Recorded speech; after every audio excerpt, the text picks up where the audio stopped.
you made, and I saw this clip you did an interview, and you had made some news, as you talked about earlier, that you're always in the news and you're doing something, and always. a lot had been made of you being at the Royal Rumble, being with Cody, see his Royal Rumble win. And to me, I took it as not a big ado about nothing, because it was just you, and when we had talked before, you had talked about your closeness with Cody. Yeah. And why are people making a big deal to, at least not even about me, but on the surface appears to be much ado about nothing? It's that I don't know. And even then, in the other interview I did with the I want to say yesterday, the fact that I even had to address it or justify it is just crazy. Like it is the most blown thing I've ever heard of. One, someone decided to leak footage from a security camera. First off, that's insane. And it had to have been a wrestling fan at the Alamo Security Dome. Two, it's just weird that you can talk about who you're friends with, but showing the support is like very taboo and like a bad thing. I don't understand it. I don't see how or even why it's a big deal, like at all. I don't know if it's about like people not having friendships or understanding. I take friendships very seriously, very, very seriously. All this shit, this wrestling and all that, this could go away tomorrow. What would I have left? What would I have left besides myself? I would hope I would have at least two good friends.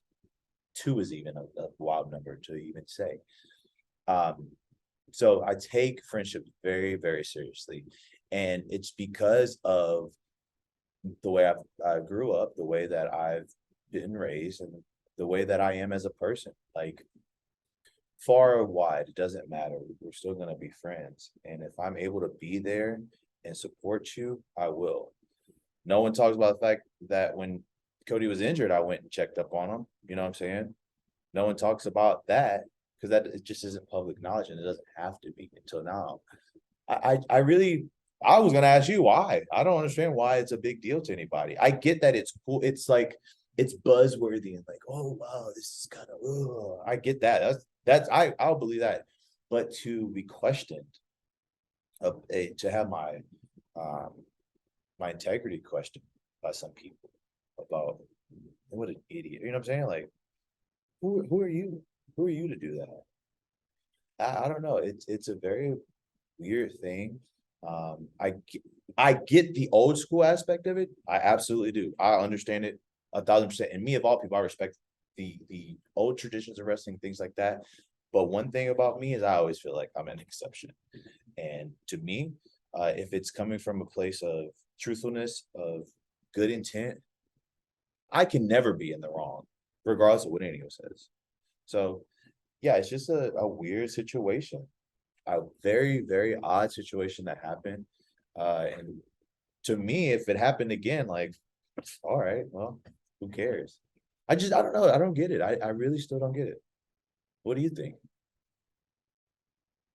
Like I said earlier, I just really didn't think Much of it, right? Because I'd like to talk to Adam Cole in the past, and he would, when he was in WWE, he would be at AEW shows. He was at our New Year's Eve parties. And talking to people there, there's people from AEW. And there's people that there's people who still come in AEW that the people from WWE will come here, people from Impact, and like, so it's like I saw it, I was like, I'm like, oh, that's pretty cool. He's supporting a friend, not really that big of a deal. I think if I was a very well-to-do popular guy with literally everybody loved me, I feel like it wouldn't be much of an issue. But I think since I'm just a dude, you know what I'm saying, of maybe of no value to certain people, there's a little bit more of a like, well, you can't do that. And to that, I say, okay, what you gonna do about it? I can never fail in life. I can never be blackballed or buried. nothing can happen to me because I'm gonna be good either way.